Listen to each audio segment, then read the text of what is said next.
Stand by, stand by. 3, 2, 1. Uncle Jon, you are live, bro. And humongous, ladies and gentlemen, we got a special show today, right? This is like good times. This is like something we wouldn't usually do because we don't nearly talk enough about slips and straps on the regular days that we had to make a special day just so we can talk more about slips and straps. Wait, is this a slight diss? I'm sensing a dissery. I'm sensing. Somebody told me the other night that we've got beef because I keep poking at you all the time. Do we have beef, Gary, that I don't know about? I think this is weird that anyone would say that. I think of all the people, like you're one of the. I can recall in all the live stuff we've done, you being hard on me for like a brief second. Yeah. I've only noted, like, okay, so if I use in Travis and I's relationship, there's like 100 times where clearly you can tell that I annoyed him as much as the community. And I'm not recalling the exact situation, but I believe I can recall one time that you were like, all right, what's your point? Like, get to your, okay, maybe 2 times. And it's like, that's just normal. Like asking Gary Roberts to get to a point. It's like you're just filling in the role with the community where they're like, all right. I get it. I can run on. Corey, are you on? Can you hear us? Welcome, Corey Miller. What's up? Okay. Let's clean some house for a little bit for a second. Welcome, ARMTV Nation and arm wrestling fans throughout the world. Thank you for joining us. Man, where do we start? Do we have any sponsors you'd like to thank? You guys, do you have? Yeah, I got all. Hey, I would like to say that for the first time ever in history, I will be going live on Cobra Road's channel right after this show. We got it scheduled for about 4:15 Atlantic. It's the first time Cobra is now able to live stream. So we're doing the whole live thing with me and Cobra, and it will be on his channel this afternoon. What if we are not done in an hour and 15 minutes? I'm getting the hell out of here. You better get talking, Gary. Oh my God. Damn it. I'm stressed. Okay. Okay. So then we got to get right to it. Okay. Here's the deal. Corey Miller, always been a huge fan. To be honest, when I came back into the sport, I felt like I wasn't sensing your presence. I know you're still in the sport, but I wasn't sensing your presence as much as I wish. I saw you'd been arm wrestling. I know you've been promoting tournaments, but like in the social media game, I was like, yeah, very, very quiet. Corey Miller, quiet dude. Anyways, we started talking, got into the bracket thing, and then suddenly you're on Uncle Jon's show. And I got to be honest, I'd been a little behind on watching some of the stuff, especially Uncle Jon's After Dark. But because I was a fan of Corey Miller, I told my wife, I've got to tune in. I got to support. My man is on there, Corey, big fan, and then try to support Jon since I haven't in a while. And I got to be honest, I called you up. I was like, hey, dude, I wanted your show to be such a hit. I said, drink some coffee, bring the high energy, blah, blah, blah. You're like, okay. Anyways, I couldn't tune out. I was so into, like, is it offensive if I call you like an arm wrestling geek? No. Okay. I was so into the details of the analyses of the stuff that you were talking about. And something clued into my brain. I was like, when you said back in the day, you used to study ARMTV, you said, actually, ARMTV. And I used to study, and we'd like frame by frame, I break down my opponents. And that led to a discussion with Uncle Jon. I was like, yeah, right. People don't study like they used to. And I was like, I remember, I don't know if you were the first, but I remember you talking about studying footage more than anyone. I feel like there was like you, Simon Barachoa, and maybe Jamie Sheldon. I mean, anyways, I feel like it was a dying art. I tuned into your show. I was captivated. Uncle Jon, thank you for having Corey Miller on. And then out of that was born you know, I immediately called Uncle Jon. I was like, dude, that was awesome. That was awesome. And he's like, bro, dude, we're going to do more, because not just it was awesome, but I want to learn all of these, like being able to like look at something and see it, what the average person can't. Anyways, I fell in love. You guys launched a new show called Arm Wrestling University. Heck yeah. Uncle Jon, tell me the processes real quick. So Arm Wrestling University is something that really Corey brought to me. And then we just kind of refined it, and I kind of just created a show out of it. The idea is there's a lot on, because of COVID, because of the shutdowns, arm wrestling on YouTube has really become highly focused on lifting huge weights and just getting as strong as humanly possible. And I feel that there's things that are lost, and some of the finer points with technique and just some very simple things.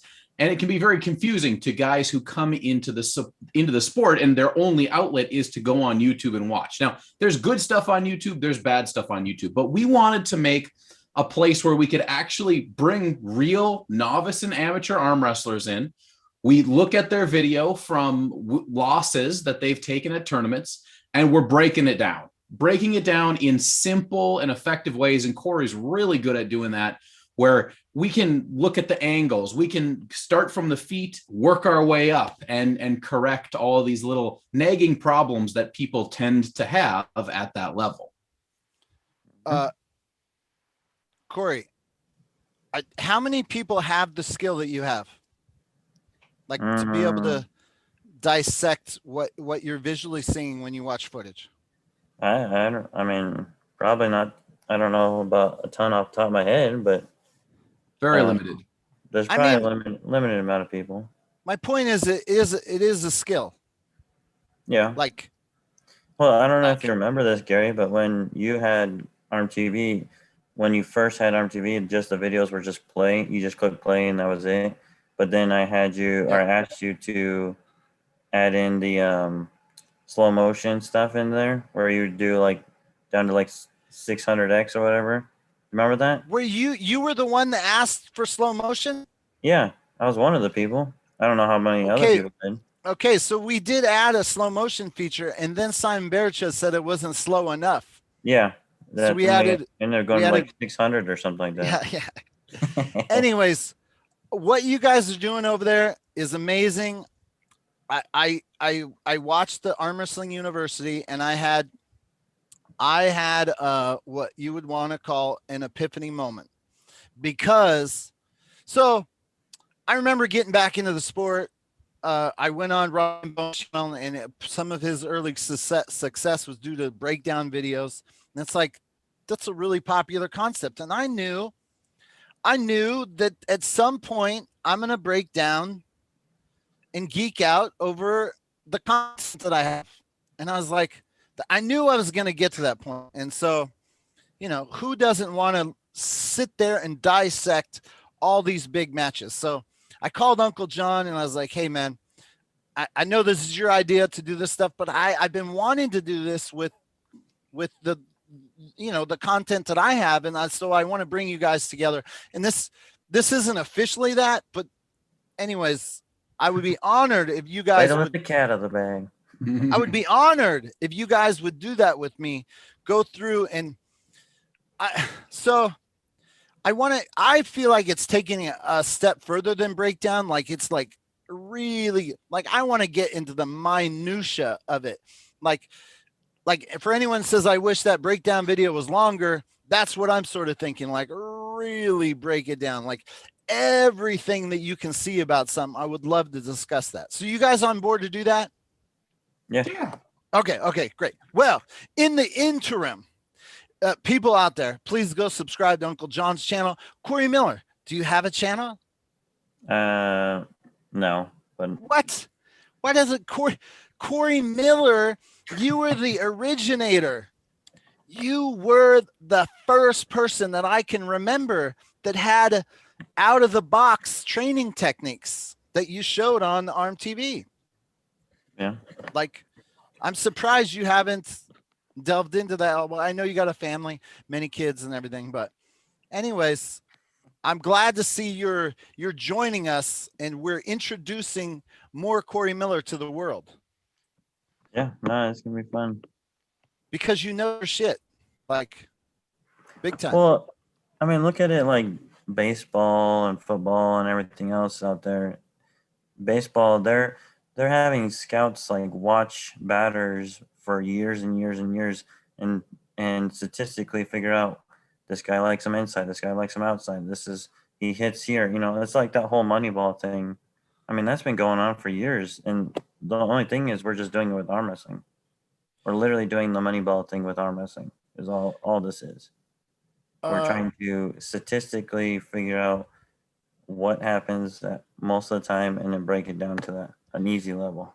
Okay, that is so funny that you brought in the Moneyball reference because I was literally going to say that. Because as you see, so let's get right into it. I'm wearing a ref shirt. June 19th, I'm having an event. I'm going to be filming and being kind of like a backup ref, chiming in on what I see. I would like to do a shout out to last Tuesday shows. Bob Brown, he got upset at me because I was kind of dissing Leonard. Apologies, I didn't mean to diss Leonard. It was that one particular call. I was annoyed that he was supporting this crazy elbow in the air, given he's like the best ref in the world. But I'd like to go on record and say that I met maybe three of the top, maybe the three best refs in the world have all, quote, told me, stay in your place. You film, you're not a ref. Basically, you have no say. So because I've filmed arm wrestling so much, apparently I've been put in a box where I'm not allowed to have an opinion. But I'm wearing this shirt today. I bought that on Amazon. It fits rather nicely. And I'm here to let you know, arm wrestlers, not only am I not going to stay in my place, but I'm going to kick and scream and make a lot of noise because I'm annoyed at some of the things that I've seen, because I can compare. I was in the sport for 10 years. Then I stepped away and now I've seen it today. And I've seen some changes. One of them being the slip. And so today I'd like to play some arm wrestling. I've compiled a list of slips and I would like to watch it and discuss it. Uncle Jon, you brought out a rule. What did you bring? So these are the most up-to-date WAF rules. This was updated in April of 2020. Okay. So this is as fresh as we're going to get. And I thought it might be wise if we briefly go over what the actual WAF rules are, because I think the rules for slips in the WAF are fairly similar with most leagues. Okay. So there's three, let me just burn through them real quick. There's three different ways that you would be called for a foul because of an intentional slip. Okay. So we're making a delineation between a natural slip and an intentional slip. The word intentional here does not mean you intended to do it. It means you did one of the following three things. Okay. If you lift your fingers off your opponent's hand prior to slippage. So a lot of times you'll have top roller and he'll be rolling and he'll do this, he'll do that. And then the guy will have his thumb while the top roller's fingers are in the air, and then it comes out. So that would be intentional because you are not trying to hang on with your fingers. Okay. Number two, you close your fingers as to make a fist inside your opponent's hand. So you come in, your wrist is getting taken, you get your fingers in, they still have your thumb, and then you pull through the bottom, but your fingers are closed. That is an intentional foul as well, or intentional slip, which would be a foul as well. The third, you're in a break wrist position and you pull your fingers inside your opponent's hand, therefore you are unable to hold your grip. So if you are in the break wrist and you have your fingers here holding, if you let them go up like this and then slip through, that is an intentional slip, which would result in a foul. Those rules, to my knowledge, have been very similarly worded for a very long time. Okay, that is beautiful.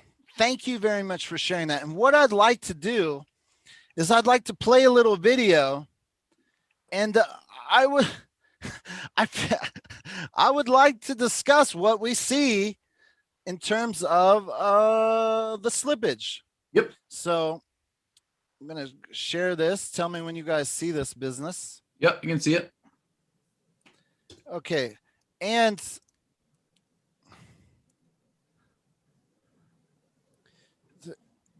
Corey Miller, what do you tell me what you see? Describe things. Well, if the first match right there, it's hard to tell from this angle because I can't see what the fingers are doing on the other side.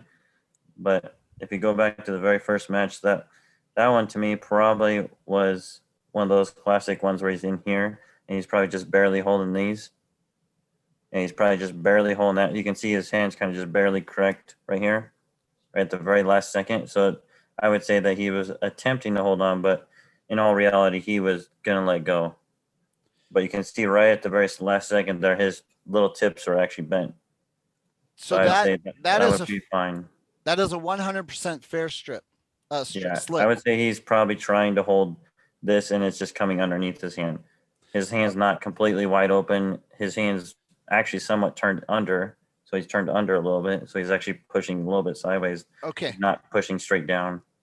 That's beautiful. Now watch these next few matches. I think there's 2 or 3 in a row where there's just an instant slip. Yeah, that's the typical. That's not intentional. This typical. Straight to strap. Is that what Uncle John's calling a professional slip, though? No, because they're both doing it at the same time. Yeah, I would Whether say. Professional slips more like one guy's intentionally trying to come out in the rule set, and then the other guy's trying to hold on. You people are smoking crack. This is why we're here. You're telling me how in the world is that? That is 2 guys just letting go. Yeah, but there's no rule against that. Yeah. There's no. Well, that's not good. That is not good television. Yeah, so then you got to figure out a way to circumvent that. Corey Miller, I do not remember this happening back in the 2000s as much. Maybe it did. I don't recall it. Both guys are giving a lot of back pressure. They're both pulling straight back through the fingertips, and both guys obviously don't have stronger hands, so they're wanting to go to the strap. These are going to happen every single time like this. See, like that one's different. That's a lot different right there. If that actually slips. That right there goes into the second rule of what John was saying, because his fingers are curled in right here. He's barely even holding on. The only thing at the last second, his hand pushes over the top, and maybe one finger goes over it. But right is there, Wayne on the right there, but he's letting go of his fingers at the minute the match starts. But it doesn't matter. Right there. The only thing that matters is when the slip occurs. Yeah, nothing before that matters. Right. It's Herman's fault that he's holding on right now. It has nothing to do with anything. Now, at the last second, you can see his one finger starts creeping over the top. So the ref, technically speaking, probably would have not called this an intentional slip, because that top finger right here is going to come over the top and push down on the top of his hand right here at the last second, if you watch it. At the time of the slip. Yep. Go ahead and go right to the slip part. So so that finger comes over. Right there. He's coming over the top of it. Right there. He's perfectly fine. He's actually more top roll now. If he would have slipped 3 seconds earlier, then it would have been an intentional slip for a foul. Yep. If anything, Herman put himself into a bad position doing this. He should have just let go, and then it'd been fine, and probably would have called intentional slip on Wayne there. So you're saying of these matches we watched, you've seen not one intentional slip? Not yet. Not yet, no. Oh my god! Oh my god! How's that? Wayne letting go. Hold on, play this one through. Yeah, just going. This could be it. That's an intentional slip. That's intentional. There it is. Okay, wait. What? Why? Hand comes underneath. It curls fingers in. There's no grip. He's got no control. He actually opens his hand again. That's totally intentional. Yeah. The other guy's on top. He's not doing anything. He's just sitting there. It's an intentional slip on Wayne all day. Yeah. Because it happens at the time of the slip. Yep. Okay, what does Wayne have to do to not get intentional? He has to maintain control with some of these fingers. He has no control of his fingers. And he opens his hand. Look, he opens his hand to get out of the hand. Yeah. So his hand is basically open like this at the time of the slip. Yeah. That's another example. Perfect slip. That's intentional again, too. Yeah. Hello. That one's fine. That's just a guy trying to do a shoulder roll, and it's not very good. That's 100% fine. Byerly diving in, straight up opening his hand though. Yeah, but his fingertips are down on that guy's forearm the whole time, so it's just a really bad shoulder press. That's all. If anything, he lost that match. Yeah, it could have been a loss. Could have been a loss, if anything. All right, so this is like the same situation. So that's intentional too. Yeah. Intentional on which guy? On the left side. Or the gray shirt or whatever that guy is. Watch his hand. He bowls up. He turns out. He opens it up or he doesn't even open. He just curls in and holds. Yeah. Mm-hmm. That's Russ Schrader. Russ intentionally slipping. But again, these rules, I don't know what rules you're using here. But I mean, we kind of were like modified wall rules. That's intentional slip right there again. Yeah, so none of these were called. These were all straight to straps. Well, wall is that way though. They don't care as long as if it slips, it goes strap. The whole push to not call this is to just get matches going and keep them going, right? And the quicker you can get into the strap, the less likely you have to deal, the less time you have to deal with these slips. Yeah. Okay, I got to be honest. After reviewing the tape, these are the ones that bug me the most, that they slip in within a half second of the match beginning. Like back in the day, you attempted to hold on to a man's arm.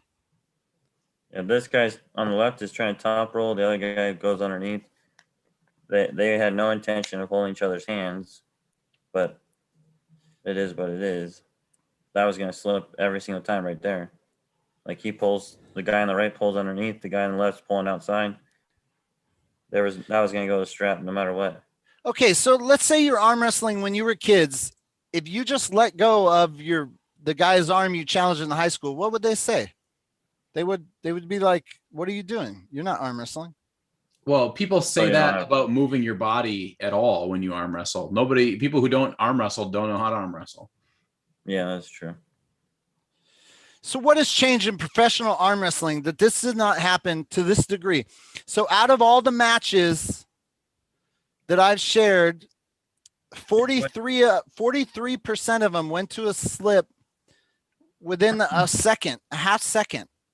It's what John just said, though. It's exactly word for word what he said. The goal with Wall was to get matches going and get them into the strap faster, because then there's no slipping, there's no screwing around. It's gonna go to a match then. Okay, well, I want to undo that with ROTN. So we added the power lock as a second step before a strap. Right. I'm hoping it'll deter and cut, like at least this one, at least the match went for 2 seconds. Yeah, that was a good match. But always remember this, Gary. The guy, in my opinion, 95% of the time, if one person wants to slip and the other person doesn't want to slip, 95% of the time, if the guy who wants to slip knows what he's doing from the go, he's going to be able to slip. Yeah. If he knows what he's doing. That's a horrible bad one right there. That is so intentional. It's not even fun. In the blue shirt? Yeah. Yeah. And was completely wide open. So I haven't been to the Nationals in a long time. The USAF Nationals is gone. It's IFA. I mean, USAF is just doesn't have one planned this year because of COVID stuff and whatnot. But IFA is not like replacing it. I don't think. Would you say this doesn't happen? Won't happen at the Nationals in a couple weeks? Oh, I'd well, say I've only seen probably what 3 or 4 so far, 5 that would have been straight up fouls every single time. The other ones would probably have happened.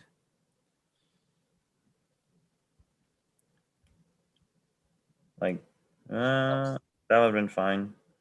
you think so? Let's watch that one again because I feel like the guy on the right in the darker blue shirt, when he slipped, his fingers were just pretty much straight flat.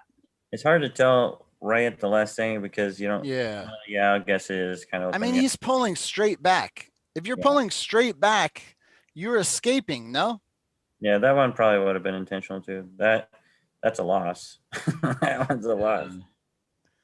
That's just a missed pin there. Yeah, you're probably right. That one probably is intentional.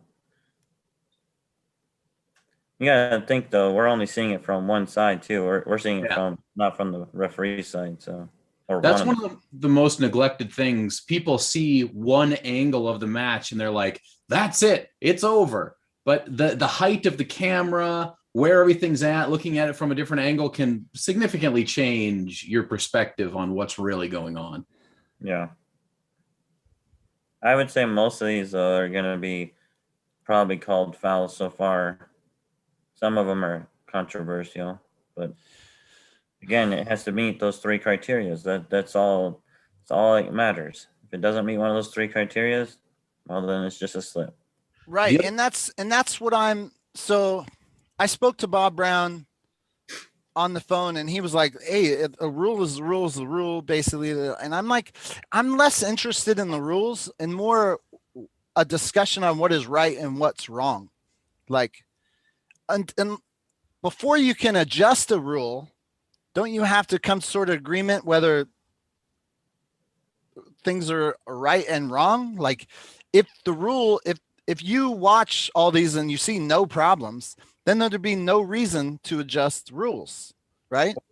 I guess what my question would be to you is, what is your actual problem with ones that are not intentional?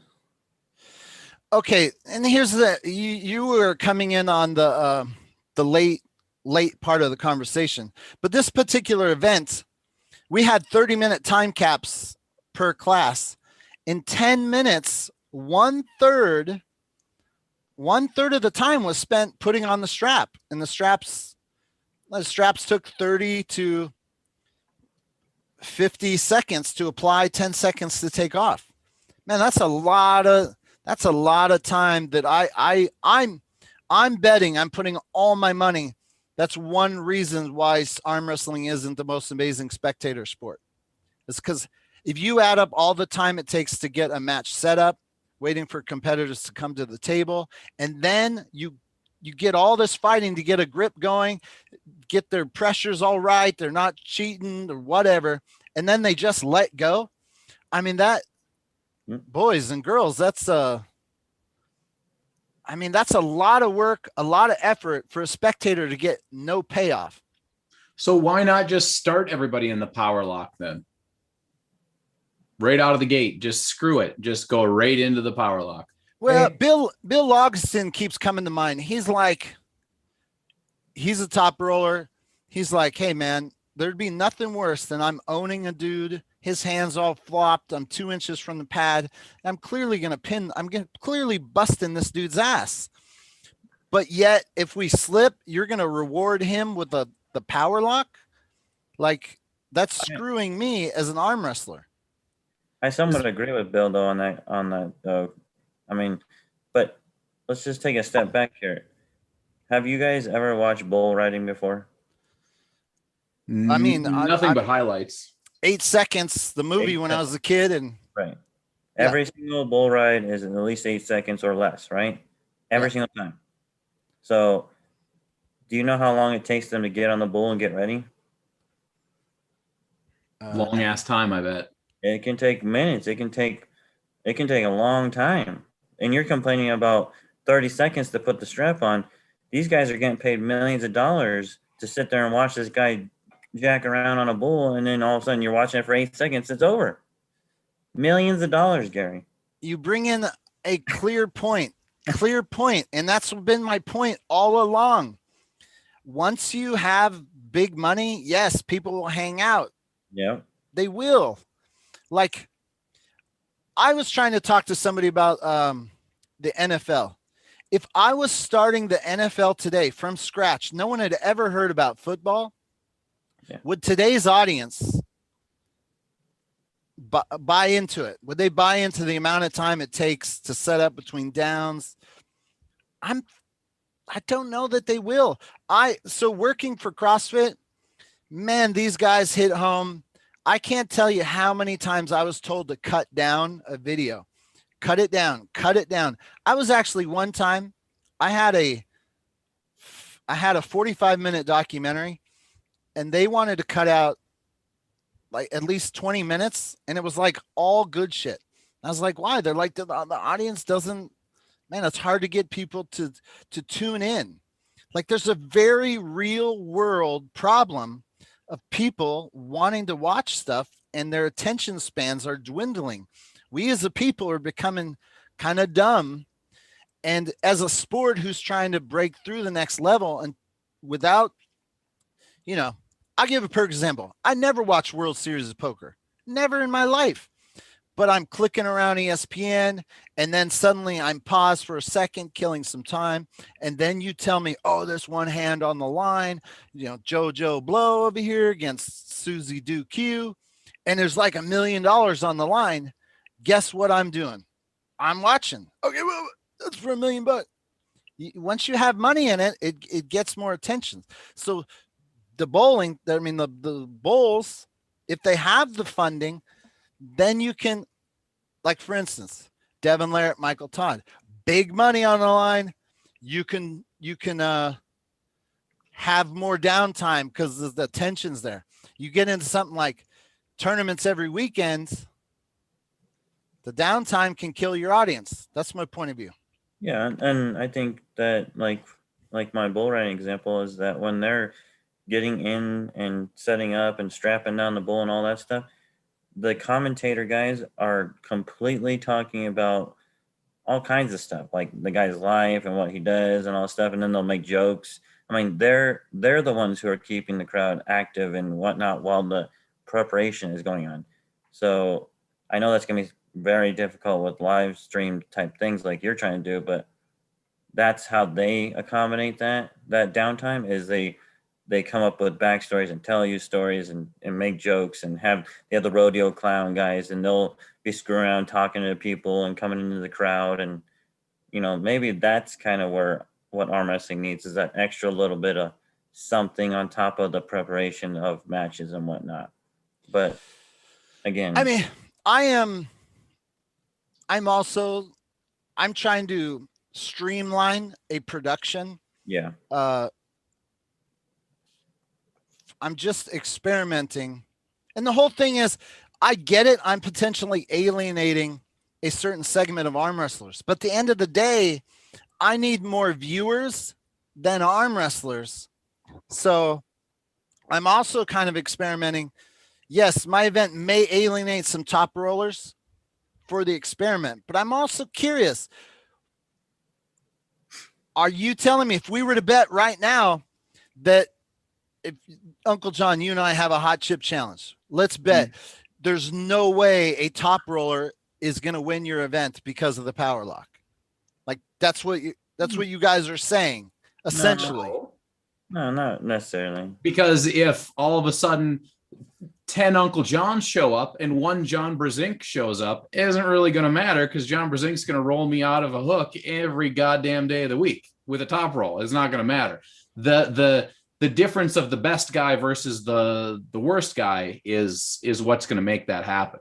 So if your best guy is a top roller and you got a bunch of amateur hookers, then yeah, it probably isn't going to matter too much.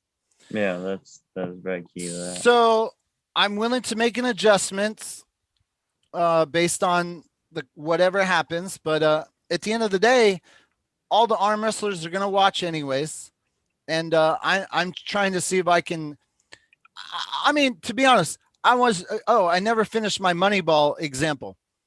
I don't think anyone's ever done the Moneyball analytic breakdown, like really trying to fine tune to see if that can improve your numbers. And that's what I'm trying to do. I'm trying to Moneyball this arm wrestling business because, we have yes, arm wrestling is doing awesome right now, but we still have yet to capture what we would all call the mainstream audience. Okay, this is the amateurs. Yeah. Now, 11% of the amateurs, only 11% of the matches compared to 43% of the matches slipped within that first half second. Yeah, because amateurs don't know what they're doing. Yeah. Bingo.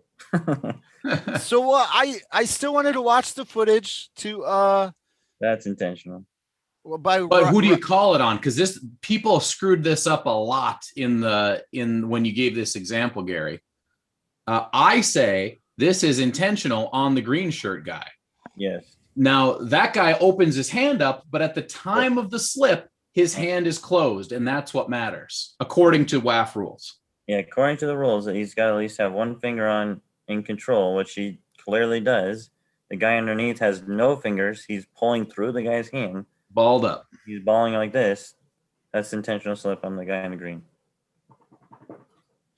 Suck it, everybody in the chat. Not you guys, not the guy in the live chat, but on this video. Oh, they called down the other dude?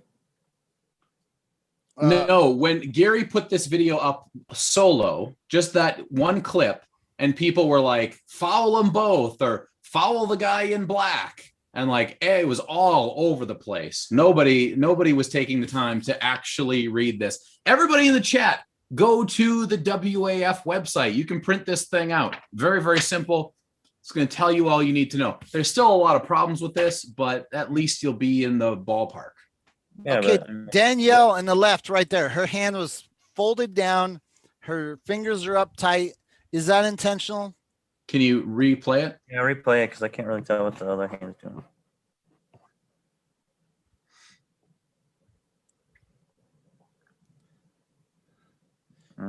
That was intentional on the right guy, right?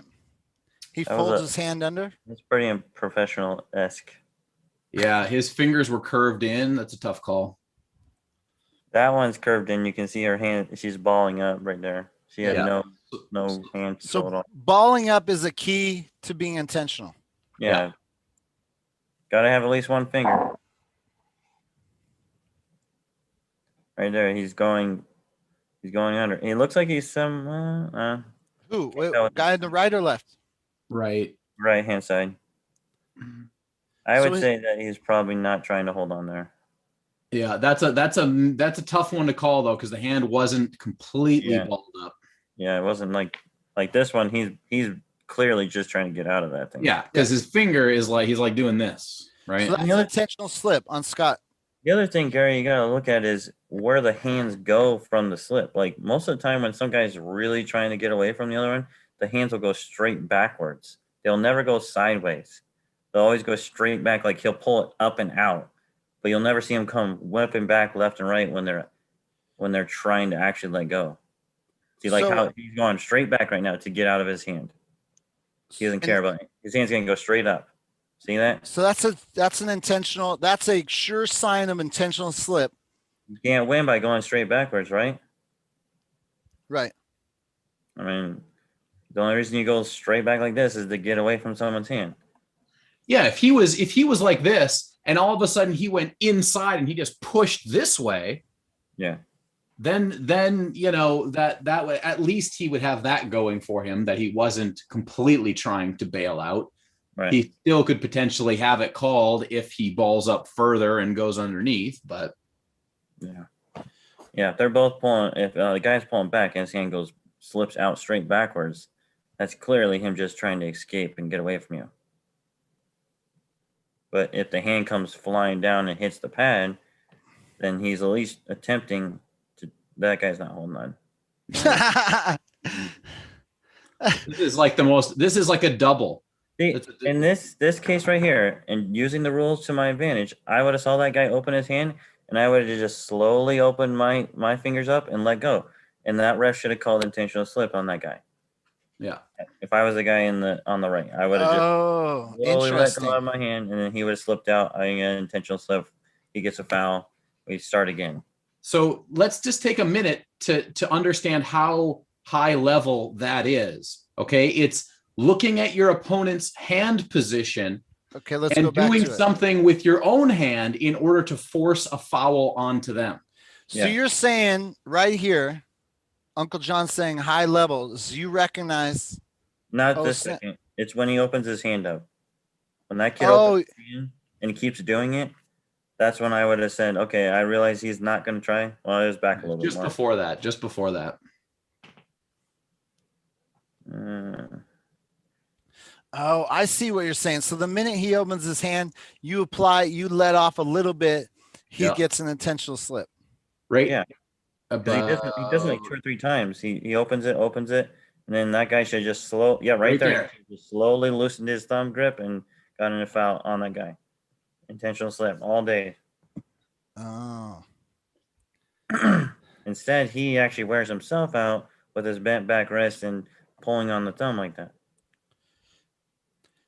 So another interesting anecdote, and I didn't want to share it here because it's getting a little bit off topic, but I noticed more times than not, the guys who were in that situation that had lost their hands in the strap completely changed and won. Yeah, because the strap doesn't, depending on how you put the strap on, it depends on a lot of things, I guess. But if that strap is a certain way, I don't have to worry about my hand and wrist anymore. All I got to worry about is being able to be stronger than you and pull back harder than you can, which that's why that happens. Okay, so is this the guy on the right? Is this not intentional in this situation? If a guy just has my 2 fingers, there's not much I can do, right? Yeah, but that's your fault. That the guy has your 2 fingers.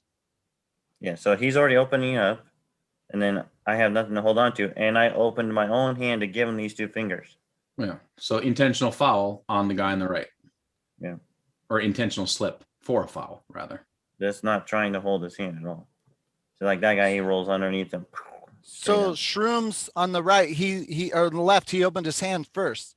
But no, go back. The only thing that matters is the moment of the slip. Yeah, that's the key to this. But when you re-grip and then your hands begin to slip apart, that's not like right here. Okay. He lifts up, then where was his fingers at the time of the slip?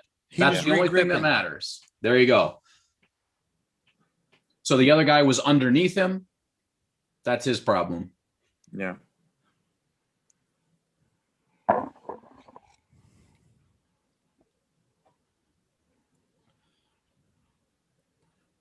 Yeah, that looks painful, and that's foul.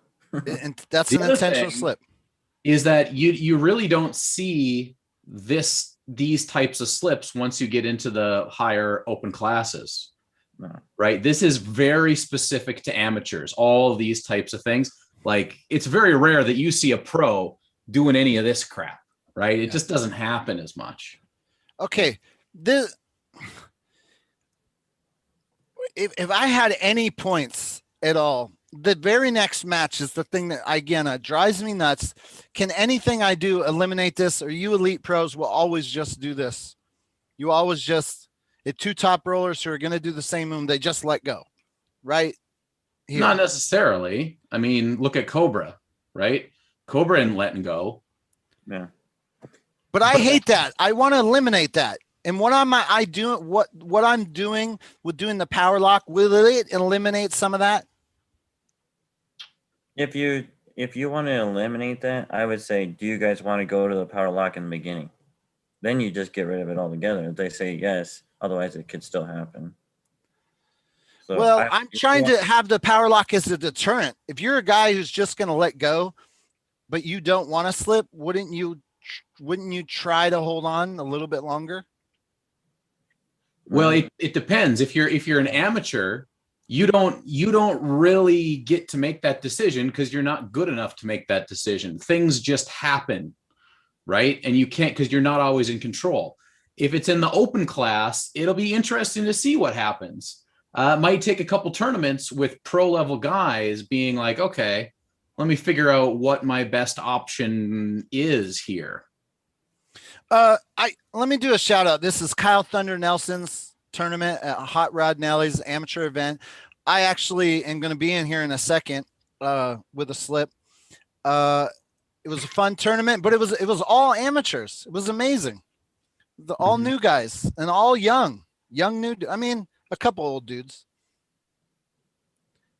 Corey, do you think that the fact that there's so many of these dangling finger slips in amateurs is just the lack of people's hand strength early on? Yeah, I mean, like you can clearly tell that sort of thing happens, especially when it goes down like this in a way, like that pulling backwards thing like that. Mhm. Like that doesn't normally happen with pros. It's usually like here and then everyone comes out with their hand turned out this way. Right. And is it just that we've been able to develop our risers over time so we're not getting crushed no matter, Yeah. Oh, And I put that as an example. So that guy, you see, he just totally owned the dude. He was the that's dude who had. because that guy's arm is stronger than that other dude. If you go back to the first match, that guy on the left hand side was a stronger side pressure move person. He's pressing through that guy's hand. This guy clearly has enough back pressure. He has just no hand. His wrist is horrible. This guy on the right has more back pressure than the guy on the left hand side. The left hand side guy is a side pressure dude. That strap, he locked his hand up and he just pulled back and rocked him, which is what we expect to have happen. You know, that guy has nothing but side pressure on the left hand side. The guy on the right is going to pull back. He's got longer arms. He's going to keep his wrist flat, and he's just going to pound him. Yeah, see, there's nothing there. But that shows you who the stronger guy is. The stronger guy was that guy. Gary Roberts. Is Gary Bam. Roberts intentionally slip, or is this? So this is. I don't think I could have avoided the slip, and so this is where I could be hypocritical by trying to fight the slips, knowing right here, like I don't know what I could have done differently. I don't recall letting go on purpose.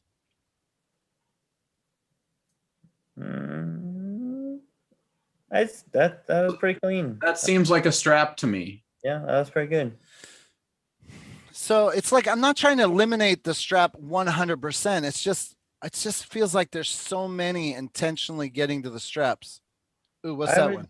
Intentional on the right. Yeah, intentional right, for sure. I would just, if you really want to change the way things are for your event, that just make it known that if you're pulling straight backwards and there's no intention to actually pin the person when you're slipping, then that needs to be fouled or something along those lines. Your foul system in a sense. But if they're slipping and they're about to win that match, and then it goes into your power lock thing or whatever, I'm just throwing out examples, but yeah. The idea that you're going to eliminate not all, but the majority of them is going to be fairly difficult unless you implement a thing of, okay, guys, do you just want to go straight to a strap, or do you want to go to a power hook, or are we going to actually try to arm wrestle? Yeah, like if you said I want to go straight to the strap, you're still, in my situation, I'm still going to have 1/3 of the time being but applying your 1/3 of the time will be less because of you're not having this happen, and then it goes to a strap anyways. No, I timed it. It didn't change. I included I showed a comparison and I included the straight to the strap times. It still took 45 to 50 seconds to get a strap on. It would eliminate that whole one that you don't like where they just grab on and slip. Right. You're right. Yeah. But and this is another reason why I'm going to Velcro. Velcro is a little bit it goes on faster. We tested it. Yeah, the buckle does make it a little bit slower. And I don't mind Velcro. We used Velcro forever. It's just I like the Velcro that has that in the gap. Yeah. It has that space in the gap, and it's a little bit thinner sometimes, so that the Velcro is actually on the outsides. That's the only thing I would say use. So That's a well, it's a pin in the middle of the table there. wait, what? That looked like it was like dead center almost. Mm-hmm. How would you have called that one, Gary? Go back to that one. Yeah, I'm replaying it right now. So that's one of the reasons why I brought you guys together, because it's like if I lost my hand, so the guy's basically purposely giving up his hand right here, and it's like once you've lost your hand, I mean, He's still inside the rules though, because his hands. oh yeah, that looks like a pin in the center of the table. Is that But there is no pin in the center table, actually. Right? But So that would have just been a strap. Yeah, that would have been a strap match.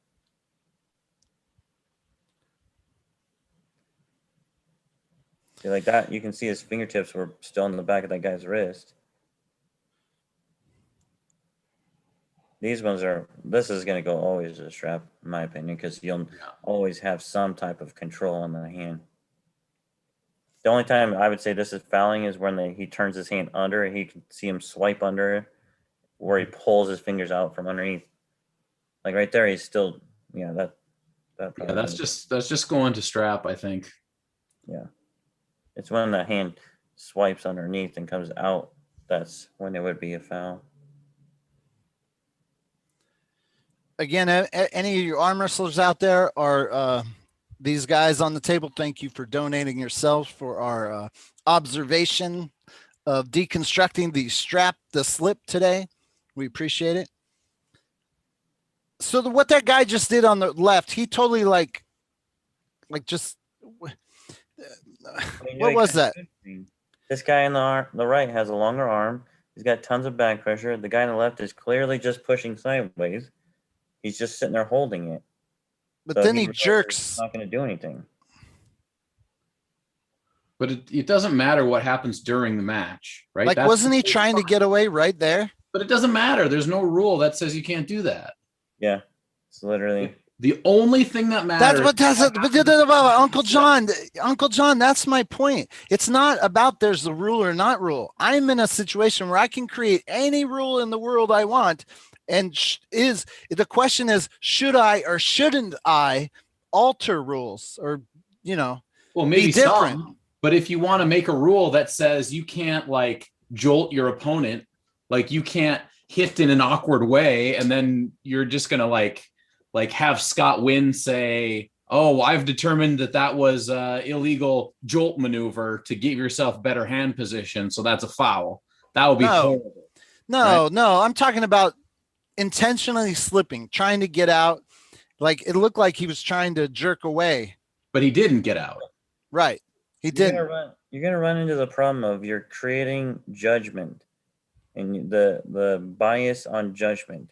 So I'm judging a call based on what I think happens, right? You're creating more of that by wanting to adjust this rule. Either it happened or it didn't happen. That's the key to everything. But see, that's the thing. I'm not 100% I wanted to adjust the rule.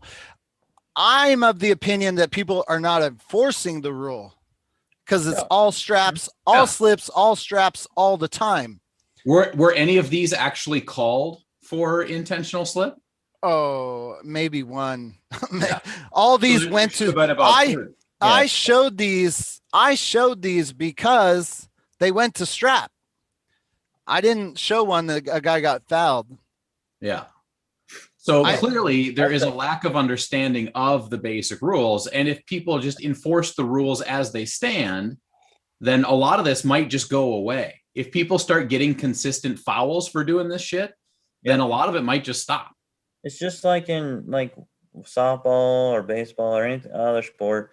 If you realize the guy is going to call a certain arc of pitch or whatever else for slow pitch softball, you realize he's calling that every single time, then you don't do certain things. You stop doing it when you come up to bat again.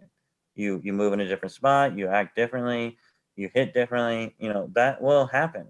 And that's John's point, is if people just did the rules properly and they set that basis on the first couple matches, you wouldn't have stuff like this happening. If they would have called most of these intentional slips like they should have, then people would stop fouling. I guarantee it. Otherwise, then they foul and then they're done. It's over. But you gotta either follow the rules or you don't. I mean, so the particular match right there, the guy on the right, like Uncle John was saying, what happens at the slip? But like 4 seconds earlier, he let his fingers go from here to sliding down. He was balled up and pulling like that for a while. So it's like, Yeah, but he didn't let that happen. He just got a weak hand. Yep. The other guy did that to him. Yeah. Steel 0469, thank you very much for your super chat. I will read that off when we get at the end of this video. The other thing is we're watching all these in slow motion, right? Yeah, this stuff is harder to see accurately at full speed in real time. Right. That's a super key to all this. Yeah, and I struggled with that, but playing at full speed, it would have been over too fast. Yeah, yeah. Just for the chat to understand that concept. Yeah, like this one right here. That guy on the left hit sideways, could not move the other guy's arm. So the guy on the other side starts taking his hand slowly. He gives it up on purpose because now he has less pressure to deal with, and now he's stuck in this position. That guy on the left did that to himself. He could not move the other guy's arm. He realized that. He gave up his hand to relieve pressure. The other guy on the right now can't do the same pressure he used to be able to do, and the guy on the left feels a little bit better than he used to. But again, right there is perfectly fine. Strapping him up. That's a fine strap. Yeah. Hey, I just want to address this in the chat. Dylan Dooley, what if you slip from fatigue? Is it still considered intentional? Go back to the beginning of this video, and we very specifically define what intentional means based on the WAF rules. Okay. About being fatigued. Yeah. Okay, so this is a little side. So these guys, we got Adam on the right with Shrooms. I don't know his full name on the left. These guys, they had 2 matches, and the ref says after their second match is done, whoever had the buckle won. It was clear as day. That was his opinion. And I don't have the full match because something happened. I pushed pause, but I want your opinions on this whole buckle situation from this match. But the first match gets cut off. But one of the reasons why I'm liking the Velcro is because I'm not going to over tighten it to give an advantage to whoever doesn't have the buckle. Hey, don't say that. Don't say that, because if you go too loose, then you're giving another person advantage. It's not too loose. I'm just saying that buckle, when you got to wrench it down a little bit, it does pull the other guy's hand down. Whereas the Velcro, we toyed with it last night. It's more like just doing it across, not down. It's a nice firm. It's just a firm like that. I was in it. It's not loose. It's not super tight. My point is, with that buckle, when you're cinching it down, it does give a guy, when someone's asking for tight, you are giving the other guy an advantage. No? Well, remember this part of it too. Were you putting the Velcro strap on? Were the 2 competitors you put it on, were they just allowing the strap to go on? Because in real matches, arm wrestlers tend to not allow, they're doing everything they can. They're buckling out their wrists. They're applying back pressure. At the same time. Set grip each and every time. The ref's going to set you. If you're trying to like manipulate the situation, it'll be a foul.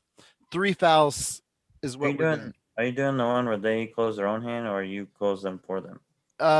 Set grip, close your thumbs, close your fingers, go. Except there's going to be a slight pause between the go to make sure what I saw in Waxahachie with that grip, the biggest problem with it was so many people covered, no matter what the ref said, they still covered. Just because you let them close their own hand. Yeah, well, it is inherently bad to let them close their own hand. They will try to cheat it every time. Yeah, but I've watched, and this is another thing I could compare the WAF closing versus the wall closing, asking guys to sit. A perfect example, 2007 Mohegan Sun. I think it was a Cobra Rhodes match. I can't remember. Keith Michelle is the ref, and he's like, okay, don't move your hands, straighten that wrist. It was like they were for so long keeping these guys at like 100%. Okay, it's like it just took too long to get the match started. In my mind, that is a con of that grip. If you could do it faster, I could see. Okay, Steel 0469, aka Black Ice. Black Ice is in the chat. What's up, my brother? I met Corey Miller for the first time in 2016 at the Nationals in North Carolina. He was a referee. And to let him know it was an honor meeting one of the best pound for pound pullers. Wow, that's a compliment if I've ever heard one. I was actually just talking about that tournament the other day. What were you talking Michael about? Todd there for the first time. Wow, that's random that you were just talking about that. Okay, so I finished with the video. I just follow me here. Yeah. For like a half a sec. If I had FU money, you guys know what FU money is, right? Yeah. Like if I had FU money where it's like I could just throw it at the wall and I really just could do my experiments and I could give a rip's ass. If I had some FU money, I almost would have a tournament. I'm curious. I have a tournament, giving away a ton of money. And I say, there's just no straps. If you want to win a tournament, at one point you have to recognize like your body has wear and tear. You only have so many arm wrestling matches in the gas tank. So every time you slip, that's just another deduction from your gas tank. If you had a tournament, we had a lot of money on the line. And it was like you could slip with a guy 45 times, like your super match between you. If you just keep slipping, at some point, wouldn't you just slip less or hold on more? Like, could that make an interesting arm wrestling tournament where you had no straps? I got one for you. So what if you, when you go into the tournament, you get a set amount of fouls. So like say 30 fouls, right? Yeah. And if you slip, that's a foul. You only get 30 and then you're done. No straps, no nothing. 30 fouls. You choose when to use your 30 fouls. That's it. You're done. I think that's interesting. But again, if you had FU money, you could totally do cool shit. But that gets rid of your strap thing. They slip, they get set up again. They slip again. You only get 30 times and that's it. You're done. No. And then it's a done deal.